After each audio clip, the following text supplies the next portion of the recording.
Genesis 3. Now the serpent was more crafty than any of the wild animals the Lord God had made. He said to the woman, "Did God really say you must not eat from any tree in the garden?" The woman said to the serpent, "We may eat fruit from the trees in the garden, but God did say you must not eat fruit from the tree that is in the middle of the garden, and you must not touch it, or you will die."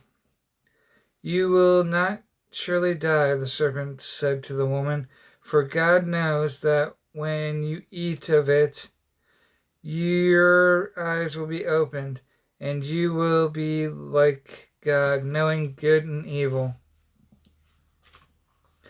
When the man saw that the fruit of the when the woman saw that the fruit of the tree was good for food and pleasing to the eye, and also desirable for gaining wisdom, she took some and ate it. She also gave some to her husband, who was with her, and he ate it. Then the eyes of both of them were opened, and they realized they were naked. So they sewed fig leaves together and made coverings for themselves. Then the man and his wife heard the sound of the Lord God as he was walking in the garden in the cool of the day, and they hid from the Lord God among the trees of the garden. But the Lord God called to the man, "Where are you?" He answered, "I heard you in the garden, and I was afraid because I was naked, so I hid." And he said, "Who told you that you were naked? Have you eaten from the tree that I commanded you not to eat from?" The man said, "The woman you put here with me, she gave me some fruit from the tree, and I ate it." Then the Lord God said to the woman, "What is this that you have done?" The woman said, "The serpent deceived me, and I ate." So the Lord God said to the serpent, "Because you have done this, cursed are you above all livestock and all the wild animals.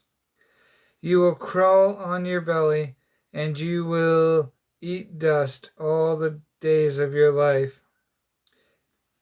I will put enmity between you and the woman, and between your offspring and hers.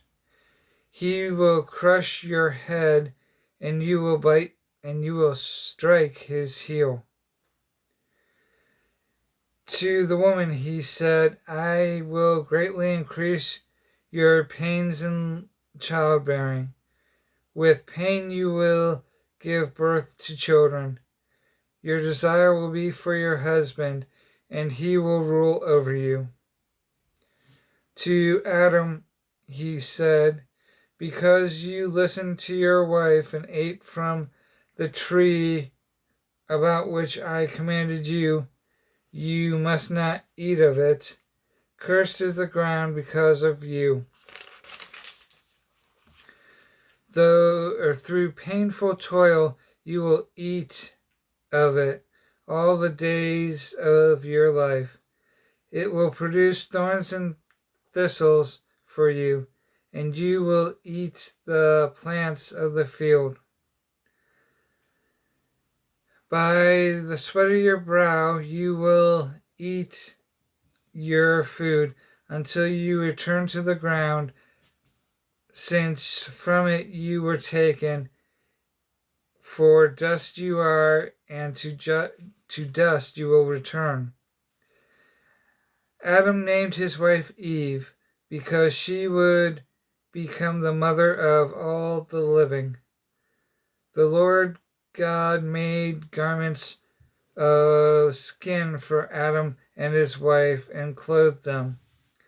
And the Lord God said, "The man has now become like one of us, knowing good and evil. He must not be able to reach out his hand and take also from the tree of life and eat and live forever." So the Lord God banished him from the Garden of Eden to work the ground from which he had been taken. After he drove the man out, he placed on the east side of the Garden of Eden cherubim and a flaming sword, flashing back and forth to guard the way to the tree of life.